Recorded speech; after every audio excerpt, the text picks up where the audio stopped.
Movie start होते ही हमें एक औरत दिखाई जाती है जिसको बुरे तरीके से बांधा होता है। वो काफी जख्मी होती है और उसका काफी खून बह चुका था। दर्द की वजह से वो बहुत अजीब आवाजें निकाल रही थी। साफ लग रहा था कि वो बहुत तकलीफ में है। लेकिन तब कोई आदमी आता है और अपनी गन निकाल के उसे शूट कर देता है। इसके बाद हमें 6 स्टूडेंट्स दिखाए जाते हैं जो लेक पर घूमने के इरादे से यहाँ पर आए थे और वो लेक आबादी से काफी दूर था। उन लोगों को उस लेक पर पहुँचते पहुँचते 2-3 दिन लग जाने थे, क्योंकि एक तो वो बहुत दूर थे और सारा पहाड़ी इलाका था। वो एक फॉरेस्ट भी होता है जो आबादी से तकरीबन 50 किलोमीटर की दूरी पर था। वो सब मेडिकल फील्ड में थे, यानी सब डॉक्टर्स थे। ये लोग सुबह से मुसलसल चल रहे थे और काफी दूर आ चुके थे। असल में बात ये है कि वो रास्ता भूल चुके थे। वो लोग काफी थक चुके होते हैं और रात भी होने वाली थी। वो लोग एक जगह पर रुककर कैंपिंग लगाते हैं और ये डिसाइड करते हैं कि वो सुबह को लेक को ढूंढेंगे। उन फ्रेंड्स में एक मैट जो ब्रेनी को शादी के लिए प्रपोज करने वाला था। रात को वो सब बैठकर बातें कर रहे होते हैं और तभी उन्हें जंगल से किसी की आवाज आती है। वो लोग काफी नर्वस हो जाते हैं, जिस पर जेसी कहता है कि शायद ये डॉग या वुल्फ होंगे। वो कहता है कि डरने की कोई जरूरत नहीं है, वो भी हमसे इतना ही डरते हैं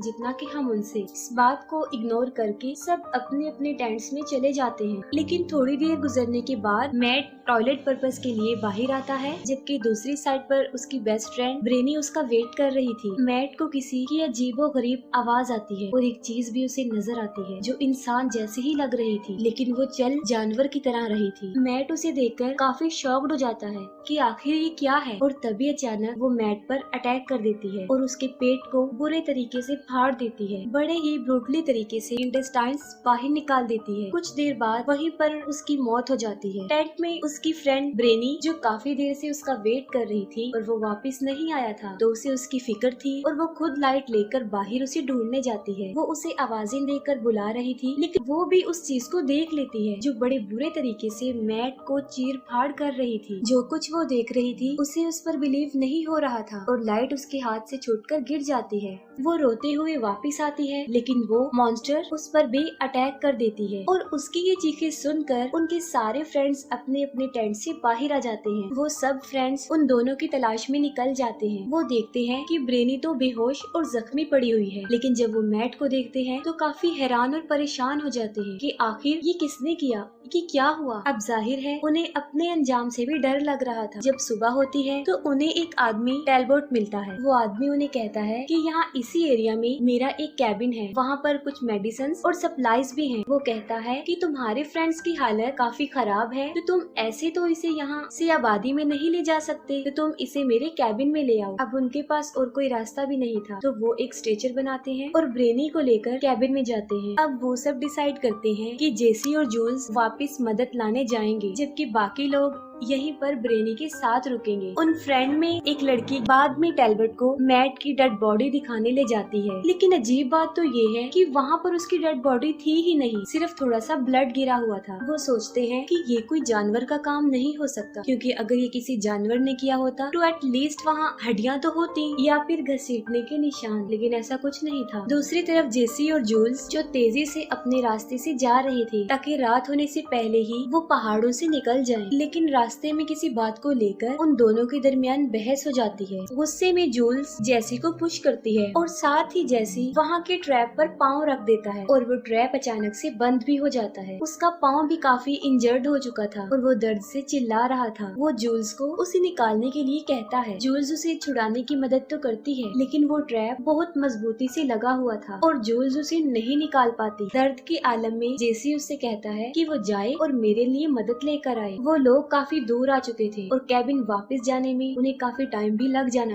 लेकिन जूल्स भागते हुए वापस उस रास्ते पर जाती। दूसरी तरफ एलिस फील करती है कि यहाँ पर कुछ तो गड़बड़ है और उसे टेलबोट पर ही शक था। वो गीना को कहती है कि मुझे ये आदमी ठीक नहीं लगता। पूरा दिन गुजर चुका होता है और अब रात हो गई थी। जूल्स जंगल में अकेली फंस गई थी, जबकि जैसी अभी तक ट्रैप में ही फंसा हुआ था। और तब जूल्स अपने आसपास किसी की आहट महसूस करती है और यहाँ पर फिर से हमें वो क्रिएचर दिखाया जाता है जो आहिस्ता आहिस्ता जूल्स की तरफ बढ़ रहा था। जूल्स एक ट्री के नीचे छुप जाती है और और काफी डरी हुई होती है। वो क्रिएचर बिल्कुल उसके ऊपर था और यहाँ पर हमें पता चलता है कि वो क्रिएचर ब्लाइंड है और वो जूल्स की स्मेल और उसकी आवाज की तरफ अट्रैक्ट हो रहा था। एलिस कैबिन में देखती है कि वो आदमी टैलबॉट ब्रेनी को कोई इंजेक्शन लगा रहा था। तब एलिस एक गन लेती है, वो उसके पीछे जाती है और उससे पूछती है कि तुम क्या कर रहे हो और सिरिंज में क्या है। वो कहता है कि ये सिर्फ एंटीबायोटिक्स है। एलिस उसे ऐसा करने के लिए मना करती है, लेकिन वो कहता है इसके अलावा मेरे पास और कोई रास्ता नहीं है। एलिस उसके शोल्डर पर शूट कर देती है और उसके सर पर भी वार करती है, जिससे वो जख्मी हो जाता है। और तभी वो बाहर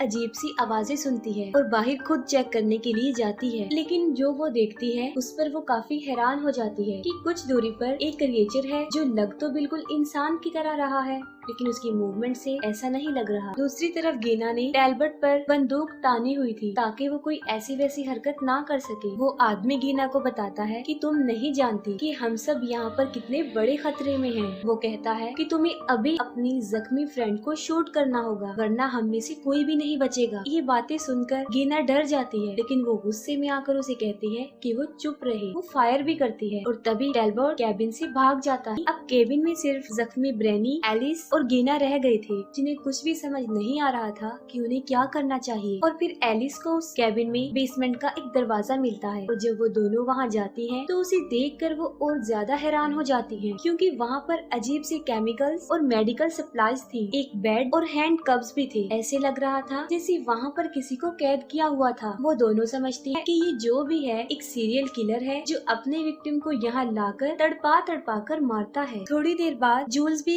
कैबिन तक पहुँच जाती है। वो काफी डरी हुई और थकी हुई थी। वो एलिस को उस अजीब क्रिएचर के बारे में बताती है और कहती है कि जैसे एक खतरे में है, वो किसी ट्रैप में फंस गया है। एलिस इस बात से हैरान हो जाती है, क्योंकि उसने खुद भी उस क्रिएचर को देखा था और उस आदमी ने भी कुछ इस तरह की बातें की थी। फिर हमें दिखाया जाता है कि जहाँ पर जैसी ट्रैप में फंसा हुआ था, वो क्रिएचर वहाँ पर आता है और उसका गला काट देता है। और एलिस और जूल्स स्ट्रेचर लेकर जैसी के पास जाती हैं, लेकिन अब तो वो जिंदा नहीं था। उसकी सांसें रुक चुकी थी, लेकिन यहाँ पर अजीब बात ये है कि उसकी हार्ट बीट अभी तक चल रही थी। उसकी आईज का कलर भी चेंज हो चुका था। एलिस को लगता था कि शायद वो अभी भी जिंदा है। वो दोनों उसे स्ट्रेचर पर डालकर वापस केबिन में लाने की कोशिश करती है, लेकिन रास्ता काफी लंबा था और वो दोनों काफी थक जाती हैं। लेकिन बिल आखिर शाम तक वो केबिन तक पहुंच ही जाती है। अब वो लोग काफी फंस चुके थे, क्योंकि उनके दो साथी तो जख्मी थे, मदद लाने का कोई जरिया नहीं था और आबादी से काफी दूर थे, जो मुसीबत में फंसे हुए थे। ब्रेनी के बाल और उसके दांत गिर रहे थे, लेकिन किसी को भी समझ नहीं आ रही थी कि उसके साथ ऐसा क्यों हो रहा है। और फिर वो ये बात डिसाइड करते हैं कि अगले दिन कोई जाएगा और मदद लाएगा। और फिर जब वो सो रहे होते हैं, तब टैलबर्ट अपने घर में आता है और जूल्स तो सो रही होती है, तो वो उससे गन ले लेता है और वो एलिस को गन पॉइंट करके कहता है कि जैसा मैं कहता हूँ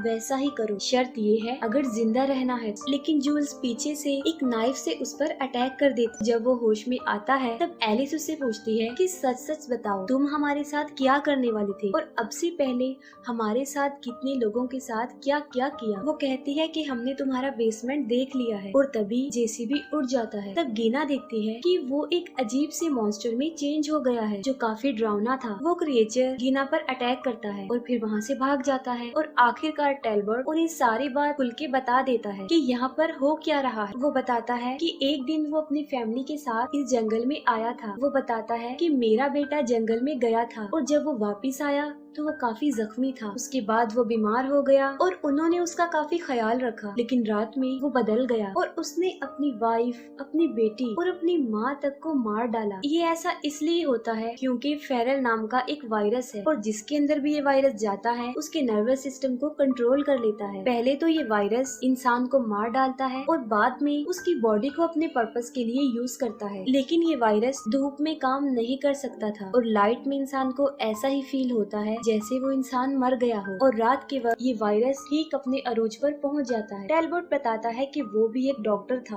वो बताता है कि उन लोगों ने बेसमेंट में देखा वो सच है। उसने अपनी फैमिली को भी यहाँ पर बंद करके रखा था और जो औरत हमें जख्मी दिखाई दी वो उसकी फैमिली में से ही कोई थी और वो इस बीमारी का इलाज ढूंढ रहा था, लेकिन इस बीमारी का कोई इलाज नहीं है। और तभी उसने अपनी फैमिली को मार डाला और उसका बेटा जो जंगल में भाग गया था वो भी एक क्रिएचर बन गया था और मैट पर जिसने हमला किया था वो वो उसका बेटा ही था और जितने भी लोगों पर उसने अटैक किया वो सब इन्फेक्टेड हैं और इस क्रिएचर में बदल रहे हैं, जैसे कि जेसी और दूसरी तरफ ब्रेनी जो अभी जख्मी है, और यहाँ तक कि गीना भी वो क्रिएचर बन जाएगी क्योंकि जेसी ने उस पर हमला किया था। फिर वो एलिस को समझाता है कि तुम्हें समझदारी से काम लेना चाहिए, तुम्हें इन सबको मारना होगा वरना हम में से कोई नहीं बचेगा। और जैसे ही रात होगी वो यहाँ पर खाना ढूंढने आएंगे और कहता है कि हम ही उनका खाना बन जाएंगे, लेकिन वो उसकी बात नहीं मानती। एलिस उसे कहती है कि मैं अपने फ्रेंड्स को नहीं मारूंगी, कोई ऐसा वायरस एग्जिस्ट नहीं करता। असल में टेलबोट जो कह रहा था वो बिल्कुल सच था, क्योंकि थोड़ी देर गुजरने के बाद वो ब्रेनी में अजीब सी चेंजेस नोटिस करते हैं, लेकिन वो उसे बेसमेंट में लाकर उसे बांध देते हैं। लेकिन ऐसा करने में ब्रेनी गीना को जख्मी कर देती है और ब्रेनी देखते ही देखते एक अजीब से क्रिएचर में बदल रही थी। टेलबर्ट उसे एक इंजेक्शन भी इंजेक्ट करता है और सब काफी डरे हुए थे। वो अपनी मौत सोच लेते हैं कि उनके सारे फ्रेंड्स तो मर गए हैं और वो भी अब मरने वाले हैं, लेकिन एलिस इस बात को एक्सेप्ट करने को तैयार नहीं थी। वो गन लेकर कैबिन के ऊपर चली जाती है और वो सब क्रिएचर्स घर पर हमला कर देते हैं और एलिस एक एक करके उनको शूट करती है। लेकिन बेसमेंट में टेलबोर्ट काफी चालाकी से जूल्स को बेहोश कर देता है और बाद में मौका देकर वो एलिस पर भी हमला करता है और उन सबको बेसमेंट में बांध देता है। टेलबोर्ट बाहर आता है तो उसका अपना ही बेटा जो क्रिएचर बन गया था उस पर हमला करके उसे मार डालता है। जब एलिस को होश आता है तो वो देखती है कि गीना भी इस वायरस का शिकार हो चुकी है और वो उन लोगों पर हमला करने वाली थी, लेकिन वो गीना को मारने में कामयाब हो जाती है। एलिस उसे भागने का कहती है, लेकिन जेसी उसके पाँव को काट लेता है। अब सिर्फ बची थी तो एलिस, क्योंकि कोई भी अब वहाँ एक नॉर्मल इंसान नहीं रहा था। जूल्स एलिस को कहती है कि मुझे उन दरिंदों इंसानों के दुश्मनों जैसा नहीं बनना, तुम मुझे मार दो, लेकिन एलिस उसकी बात नहीं मानती। तो वो खुद ही गन लेकर अपने आप ही शूट कर लेती है और एलिस वहाँ से निकलती है और साथ ही मूवी